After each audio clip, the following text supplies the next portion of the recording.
చేస్తున్నారు. విజయనగరం జిల్లా రాజా మండలం పొగిరి గ్రామంలో ఎమ్మెల్యే కొండ్రు మురళీమోహన్ పర్యటించారు. గ్రామంలో నెలకొన్న ఆరోగ్య పరిస్థితులపై ఆరా తీశారు. కలుషిత ఆహారం తిని పలువురికి వాంతులు విరోచనాలు అయినట్లుగా వైద్యాధికారులు చేసిన పరీక్షలో అస్వస్థకు గురైనట్లుగా ఎమ్మెల్యే వెల్లడించారు. గ్రామంలో డయేరియా లక్షణాలు లేవన్నారు. వ్యాధులు ప్రబలకుండా అధికారులు ఎప్పటికప్పుడు అప్రమత్తంగా ఉండి ప్రజారోగ్య సంరక్షణకు చర్యలు తీసుకోవాలన్నారు. ఇక గ్రామంలో త్రాగునీరు సరఫరా అవుతున్న అన్ని ప్రాంతాలకు స్వచ్ఛమైన త్రాగునీరు సరఫరా అయ్యేలా చర్యలు తీసుకోవాలని, మంచినీటిని ట్యాంకుల వద్ద నీటిని శుద్ధి చేసేలా చర్యలు చేపట్టాలని ఆదేశించారు. అనంతరం రాజాంలో గల ప్రైవేట్ ఆసుపత్రిలో ఎమ్మెల్యే బాధితుడిని పరామర్శించారు. ఇక రాజాం టీడీపీ కార్యాలయంలో ఆర్డబ్ల్యూఎస్ అధికారులతో సమావేశం ఏర్పాటు చేశారు.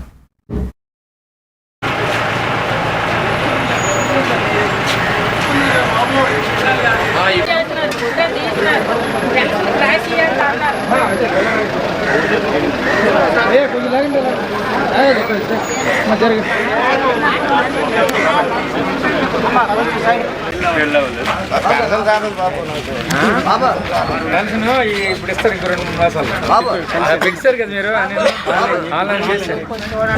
చిన్న మాట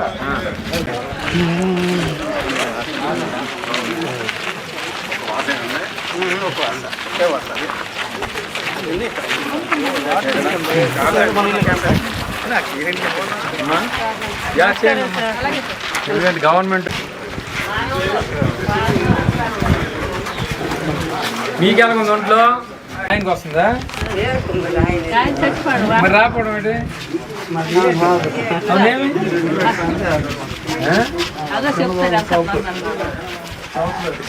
సాఫ్ట్వేరా? నువ్వే మాకు అంటే ఫుడ్ ఒక కంటైన్మెంట్ దాన్ని అంటే ఒకరికొకరికి వచ్చేస్తుందా? వస్తే